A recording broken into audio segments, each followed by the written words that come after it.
घर असावं घरासारखं प्रेमाने भरलेलं, छोटंसं का असेना पण मनाने जोडलेलं. दार उघडताच वाटावं आलो मी माझ्या घरी. थकलेलं मन शांत व्हावं विसरून सारी धावपळ खरी. घरात असावी माणसं हसरी आणि साधी, एकमेकांसाठी जगणारी प्रेमाची गोड नाती. आईच्या हाताचा सुगंध स्वयंपाकघरात दरवळावा, बाबांच्या हसऱ्या चेहऱ्याने दिवस सुंदर व्हावा. रुसवे फुगवे येतात जरी क्षणात सारे विरघळावे, एका हाकेत सगळ्यांनी पुन्हा जवळ येऊन बसावे. घर असावं घरासारखं नुसत्या भिंतींचं नसावं, प्रेम जिव्हाळा मायेपाशी प्रत्येक दुःख हरवावं. मोठं नसावं फारसं पण मन मात्र मोठं असावं, जग जरी दूर गेलं तरी घर नेहमी जवळ असावं, हॅलो, तर कसे आहात सगळे? तर कशी वाटली कविता? छान आहेत ना? मला तरी अशा कविता खूप छान वाटतात आणि असं काहीसं छान विचारांचं आपल्या कानावर पडलं की मनही एकदम छान प्रसन्न होतं. तर तेवढाच हा प्रयत्न होता की व्हिडिओच्या सुरुवातीला तुमच्यासोबत काहीतरी छान शेअर केलं की तुम्हालाही छान वाटेल माझा व्हिडिओ बघण्यासाठी आणि कानालाही काहीतरी छान ऐकलं, काहीतरी छान विचार आपल्या कानावर पडले असं समाधान तुम्हाला सुद्धा वाटेल. तर चला आजचा व्हिडिओ सुरू करते. तर आजचा व्हिडिओ अशाच रोजच्याच एका सिंपलच्या कामानेच आणि सकाळचं काम म्हणजे आपलं बेड आवरून ठेवणे आणि याच्यापासूनच माझी सुरुवात होत असते खरी तर कामांची. पण हल्ली ना मुलांना म्हणजे मयंकला आता सुट्टी आहे शाळेला, तर थोडा वेळ झोपलेले असतात मुलं. तर मग त्या दिवशी ना थोडं इकडचं आवरून घ्यायचं बाकी घरातलं आणि बेड तेवढा आवरायचा ठेवायचा. नंतर मुलं उठल्यानंतर मग बेड वगैरे आवरायचा, अंथरुणांच्या घड्या करायच्या, व्यवस्थित बेड सेट करून ठेवायचा. बघा इतकं छान प्रसन्न वाटते ना आणि बेडरूम पण खूप जास्त क्लीन आणि नीट दिसतं आपली. तर माझी तरी सुरुवात तशीच होते, लवकर उठले तर लवकर बेडावरनं होतो आणि आता मुलं झोपलेले असतात. आज तरी बराच वेळ झोपलेले होते त्यामुळे मला थोडा लेट झाला होता. तर म्हटलं चला आवरून घेऊया. ते सगळं झालं, बेड वगैरे सेट झाला आणि मुलांना ना डीमार्टमधून हे कपडे आणले होते. मी नेहमी ना मुलांना डीमार्टमधूनच कपडे घेत असते डेली यूजचे. खूप छान मिळतात, क्वालिटी अगदी छान मिळते आणि बजेटही खूप मस्त किफायतशीर असतात तिथं रेट.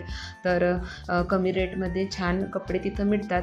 तर मी पहिल्यापासून माझा मयंक छोटा होता तेव्हापासून ना डीमार्टमधूनच मुलांच्या कपड्यांची शॉपिंग करत आलेली आहे.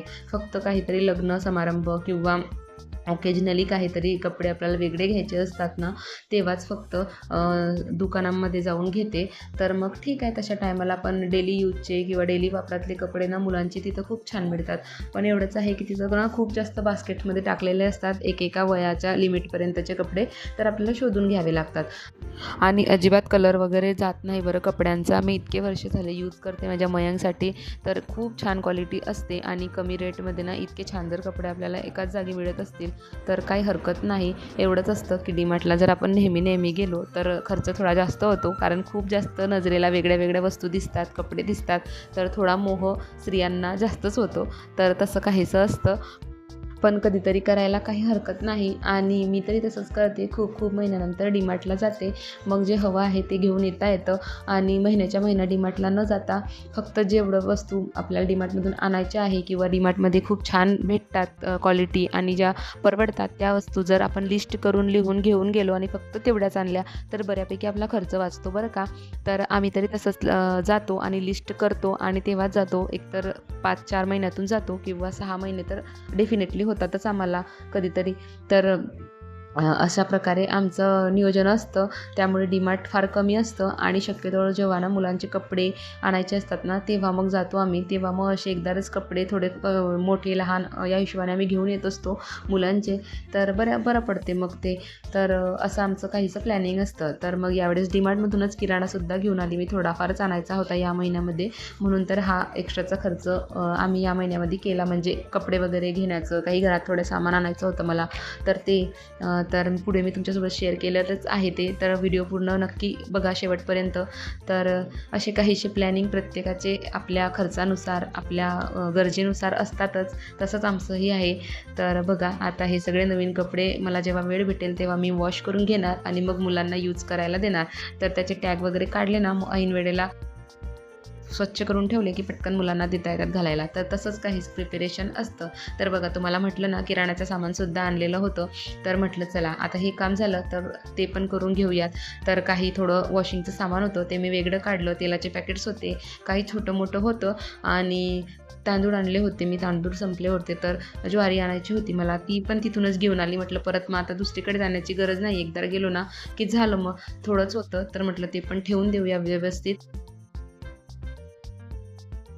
काही मागच्या महिन्यातलं उरलेलं असतं तर ते आपल्याला पुरणार असतं पुढच्या महिन्यात. आणि काय होते ना, मी बऱ्यापैकी साखर 5 किलो, चहा पावडर 1 किलो या हिशोबानं आणत असते. त्यामुळे मला पुढचे 2-1 महिने ते आणायची गरज पडत नाही. कारण खूप दिवस जाते. साखरही आपण अशी खूप जास्त गोड खातो असं काही नाही. त्यामुळे 5 किलो आणली ना, मग सारखं प्रत्येक महिन्याला आणायची गरज पडत नाही. चहा पावडर 1 किलोचा पॅक आणला ना, की तो खूप म्हणजे 2-2.5 महिने तरी आरामात जातो. त्यामुळे पुढच्या महिन्यात मग तो खर्च वाचतो. त्याच्याऐवजी आपल्याला जे एक्स्ट्राचं आणखी घ्यायचं आहे ना दुसरं, ते घेता येतं. आणि क्वांटिटीमध्ये घेतलं ना थोडं जास्त, तर थोडं कमी प्राईसमध्ये जास्त क्वांटिटी पण मिळते. फक्त आपल्याला सांभाळून घरी आणल्यानंतर ठेवावं लागतं, एवढं मात्र आहे. तर थोडंसं काहीतरी वाचवण्यासाठी कुठेतरी काहीतरी आपला धडपड तर करावीच लागते, तसंच काहीसं असतं.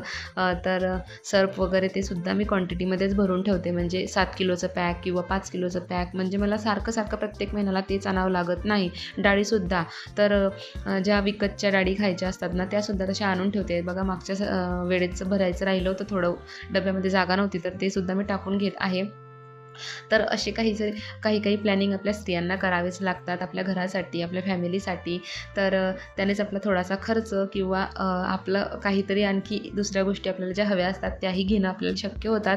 म्हणजे तडजोड थोडीफार संसाराची प्रत्येकाच्या आयुष्यात असते, तर वेगळ्या प्रकारची असते. कुणी कशामध्ये तडजोड करते, कुणी कशामध्ये करते, तसं थोडंसं समजुतीनं आपल्याला घ्यावं लागते आपल्या घरामध्ये, संसारामध्ये, तरच ह्या गोष्टी शक्य होतात.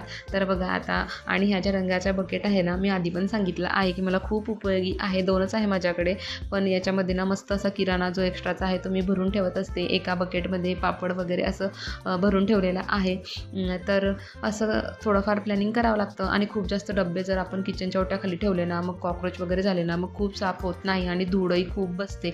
आणि ज्यांचं ओपन किचन आहे ना माझ्यासारखं, त्यांना कळत असेल की ओपन किचन असलं ना की अगदी 2 दिवसाने जरी तुम्ही पुसलं ना तरी खूप जास्त धूळ बसत असते. आणि मला जेवढं शक्य होते ना तेवढं मी पुसण्याचा प्रयत्न करते, साफ ठेवण्याचा प्रयत्न करते. तरी पण कधी काय होते ना, एखादा कोपरा राहून जातो, तर तो वेळ भेटतो तसा करायचा. आणि बघा, हे एवढ्याच वस्तू मला वॉशिंगच्या आणलेल्या होत्या मी, ज्या मी वेगळ्या ठेवत असते किराणा मालाचं. आणि ते आणि फ्रीजचं कवर बघा किती छान, मला किती दिवसापासून घ्यायचं होतं, तरी आता छान मिळालं मला डीमार्टमध्ये. खाली कपडा आहे, तर वॉशेबल आहे, छान मस्त मिळालं. तर खूप दिवसापासून खराब झालेलं होतं माझं. आणि हे हँकर चिप पण मी आणले, मुलांना कुठं बाहेर नेलं की सोबत असलेले बरे. आणि हे किचन टॉवेल पण मला 100ला 5 मिळाले तिथं. तर अशा काहीच्या छोट्या वस्तू. आणि ही एक माझी फेवरेट वस्तू जी मला खूप दिवसापासून घ्यायची होती, तर हा काचाचा जार. तर आता उन्हाळ्यामध्ये ना काही वेगळ्या वस्तू डीमार्टमध्ये येत असतात, तर त्यापैकीच आता जार खूप आलेले होते. तर यांना म्हटलं मला एवढा जार घेऊ द्या, तर ते पण हो म्हणले, घे म्हणले. मग घेतला. आणि हा मोल्ड तर तुम्हाला मी आधीच्या व्हिडिओमध्ये दाखवलाच आहे, तो यूज करून झालेला होता आमचा. आणि ती एक प्लेट, ती पण कशासाठी आणली मी पुढे सांगतेच तुम्हाला. तर बघा किती छान क्वालिटी आहे. आणि हे हँकरची आपल्याला चेहरा वगैरे पुसायला बाहेर कुठं गेलं तर लागतातच, मुलं असते लहान की. तर तसंच काहीशी अशी छोटीशी शॉपिंग होती आमची. काही मुलांचे कपडे, अशा काही मला ज्या हव्या होत्या किचनमध्ये त्या वस्तू. आणि ही जी प्लेट आहे ना, ही मी किचनच्या ओट्यावर म्हणजे गॅसवरती ठेवायसाठी आणली आहे. जिथं भाजीतले चम्मच वगैरे आपण काढून ठेवत असतो ना, तर ते यामध्ये ठेवले ना तर खाली तेलाचं वगैरे डाग पडणार नाही, किचनचा ओटा साफ करायला थोडं सोपं होईल. तर मी पुढे सांगतेच तुम्हाला आणि दाखवणार सुद्धा आहे. तर बघा, मी तिथं ठेवली ना, तिथंच मी ठेवण्यासाठी ती आणलेली आहे. तर आता हे सगळं सामान मी आधी आवरून घेते, पटापट जिथं मला जे ठेवायचं आहे ते पटकन ठेवून देते.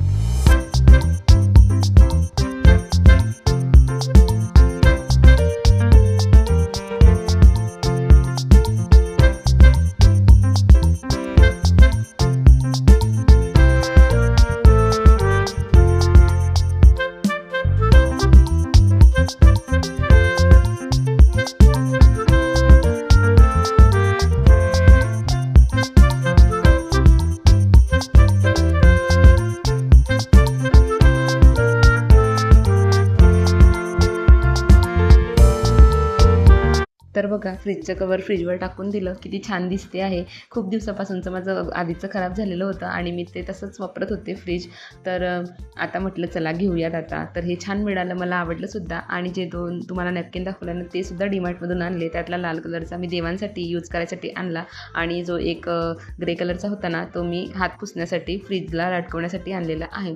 तर आता हे जे टॉवेल आणले ना मी किचनमध्ये यूज करण्यासाठी, त्यातले मी 2 यूज करायला काढणार आहे आणि बाकीचे जे आहेत ना ते ठेवून देणार आहेत, म्हणजे मला पुढे उपयोगाला पडतील. तर असं काहीसं प्लॅनिंग आपल्याला आपल्या घरासाठी किचनसाठी करावे लागतात. त्यानेच आपलं घर नीट अँड क्लीन राहतं आणि आपल्यालाही काही गोष्टी काम करण्यासाठी सोप्या होतात. त्या हिशोबाने सुद्धा आपल्याला थोडी अरेंजमेंट करावी लागते. आणि आता मस्त माझा हा फेवरेट जार आणलेला मी धुवून घेत आहे आणि त्यात पाणी भरून ठेवणार आहे. तर खूप दिवसाची इच्छा होती माझी, तर ती आता पूर्ण केलेली आहे मी. आणि हो, त्या प्लेटमध्ये मी तुम्हाला चम्मच ठेवून दाखवले की मी ते कसं यूज करणार आहे. पण तेव्हा मी दुसरंच काहीतरी तुमच्याशी बोलत होते, त्यामुळे ते मला सांगणं शक्य झालं नाही. त्यामुळे मी आता सांगत आहे.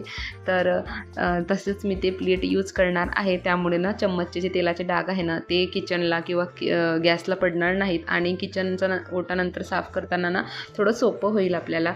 तर अशा काही सवयी आणखी मला छोट्या छोट्या लावून घ्यायच्या आहे स्वतःला पण, ज्याने माझं किचन अजून क्लीन होईल आणि मला काही कामं सोपे होतील. तर तुम्हीही असंच करत जा.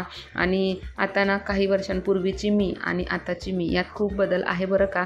आणि स्वतःला काही सवयी लावणं खरंच खूप गरजेचं आहे. तर असो, तो तर प्रत्येकाच्या आयुष्यात आपल्याला बदल करावाच लागतो.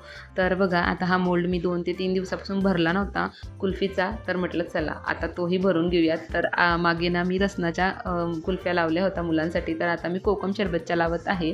तर छोटासा मोल्ड आहे, छोटीशी कुल्फी आहे. खूप जास्त गोडही मुलांच्या पोटात जात नाही आणि त्यांची इच्छासुद्धा पूर्ण होते.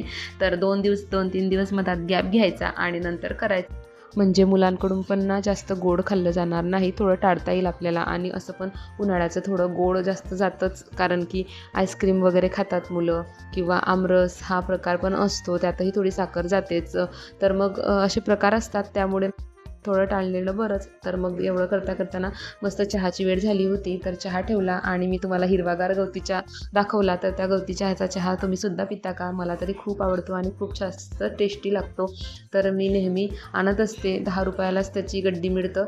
तर असं कट करून ठेवायचं डब्यामध्ये आणि छान राहतो. आणि चहा केल्यानंतर मग मस्त गॅलरीत बसून चहा पिल्याशिवाय मला तर काही तो चहा पिला जात नाही. मस्त गॅलरीत गेले, चहा पिला आणि नंतर मग आपले कामं कुठं संपतात. रोजचे कामं आहेच आणि त्यासोबत एक्स्ट्राची कामं पण असतातच. तर मग रोजच्या कामामधलंच एक काम म्हणजे या कपड्यांच्या घड्या. तर कपडे सुकले होते, त्या घरात आणून घेतले होते मी. आणि हे कामसुद्धा ना आपल्या रोजच्या कामापैकी एक खूप महत्त्वाचं काम आहे. याने काय होतं ना, जर आपण वेळेवरच कपड्यांच्या घड्या करून व्यवस्थित जागेवर ठेवून दिले ना, तर दुसऱ्या दिवशी ना प्रत्येकाला ज्याची वस्तू ना व्यवस्थित म्हणजे कपडे जागेवर मिळतात आणि प्रत्येक वेळी आपल्याला स्वतःच्या हाताने देण्याची गरज पडत नाही आणि आपलं कबर्डही खूप जास्त ऑर्गनाईज राहतं. सगळ्यांच्या वस्तू सगळ्यांच्या जागेवर व्यवस्थित ठेवून दिल्या ना, म्हणजे आपल्यालाही त्रास कमी आणि त्यांनाही त्यांची वस्तू व्यवस्थित मिळते, कपडे व्यवस्थित मिळतात. तर चला, या सगळ्या कामांसोबतच या आजच्या व्हिडिओमध्ये बस एवढंच. व्हिडिओ आवडला असेल तर लाईक, शेअर, सबस्क्राईब नक्की करा आणि छान छान कमेंटसुद्धा करत जा. एखादा काही सजेशन तुम्हाला द्यायचं असेल ते सुद्धा देत जा. मी नक्की फॉलो करण्याचा प्रयत्न करेल तुमचं चांगलं सजेशन. तर चला, भेटू अशाच एका नवीन व्हिडिओमध्ये. तोपर्यंत सगळ्यांना बाय.